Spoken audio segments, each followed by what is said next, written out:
I'm Rasheed Lewis, and welcome to another edition of West Side Stories, a TV show.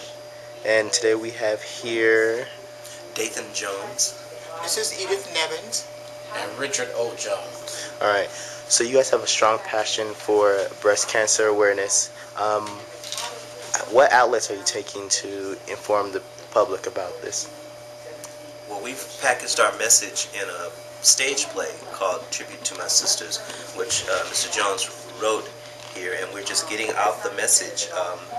We discussed earlier in the interview that there's a statistic that African American women contract the disease least but die of it most, and so that's the issue that we're addressing, getting awareness out there, getting the information out there of the very simple and easy things that can be done to present it, because most times they get a diagnosis that is too far, the stage have gone into a more serious stage where if they had found it earlier it would have been life-saving.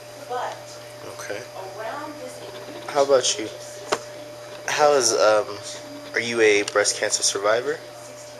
No, I am a retired nurse. Okay. I am a board member for Queen Community Outreach Corporation, the nonprofit agency that is sponsoring the play. The Southern California Witness Project, which is the agency that goes out into the community to give free mammogram screenings and to tell people, especially African American women, early detection of breast cancer is a life sentence. It's a life saver. Breast cancer is not a death sentence. You told me something earlier that was very interesting. You said that men also contract breast cancer? Yes, men also can get breast cancer. Richard Roundtree, Montel Williams, Senator Edward Brooke. these are three of the people that are highlighted in our show that have, and actually they are now advocates, especially Richard Roundtree and Senator Brooke. They spend their time getting the message out that this is something that can affect males. And we want to update that information you said about Montel, because it wasn't actually he received breast cancer, was it? He was misdiagnosed. Well, with Montel, his real passion is the MS, because that is his most pressing thing. But when he was 19 years old, he got diagnosed with breast cancer and was in the service, and he had a double mastectomy. And then found out that the cancer was benign and he really didn't need to have his breast removed. Keep talking, just make it just slightly lower. Your voice is beautiful tenor, it resonates, but do talk. Okay.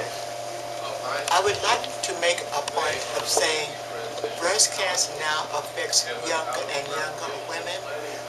It used to be a secret if someone has breast cancer, but now women in their teens, younger women, are now being affected by breast cancer, and makes early detection a more important role in the lives of African American women.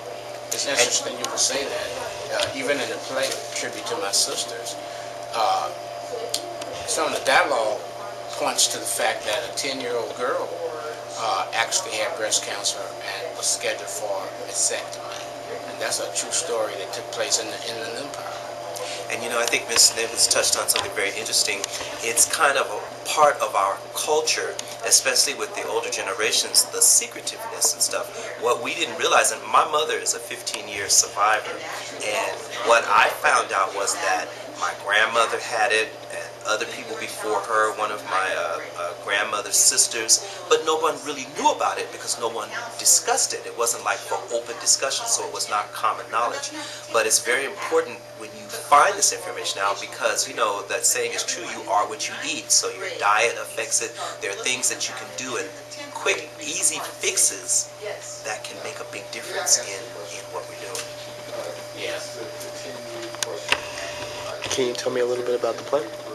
The Tribute to My Sisters is a play that would actually stage for the first time on April 23rd, a Saturday afternoon in Moreno Valley at the Vista Del Lago Theater.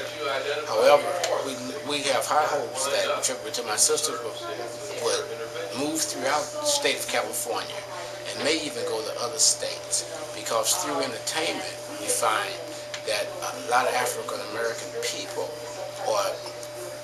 gravitate toward entertainment more often than they do toward educational lectures. So whereas there would be a host of vital information giving and a lot of entertainment there, But this is a way that it can stay on your mind because we remember poems and jokes and things better than we remember lectures.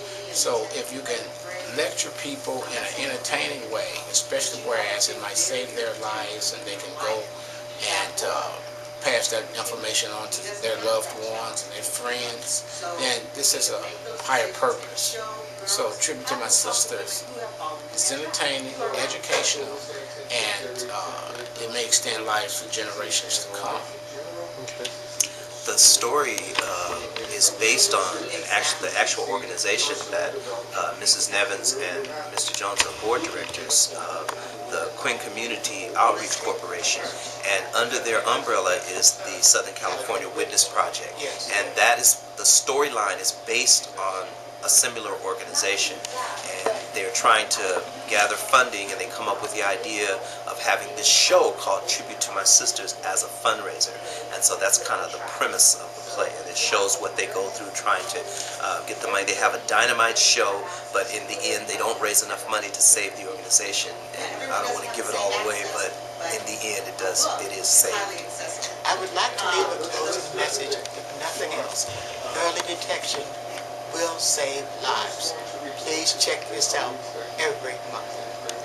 Where can they get information about the play?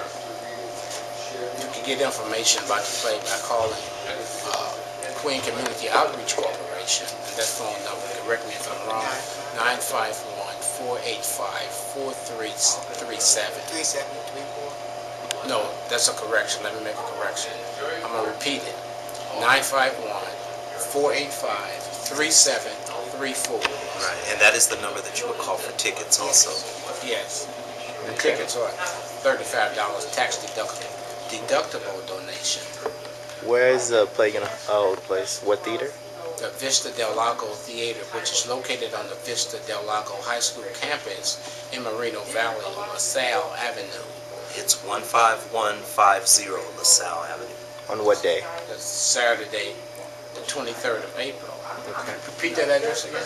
15150 LaSalle Boulevard, Moreno Valley, California, and it's April 23rd, Saturday at 4 p.m. And you don't have to have a ticket, hopefully, because we anticipate we're going to have a few tickets at the door for those who come without a ticket, so you can pay at the door.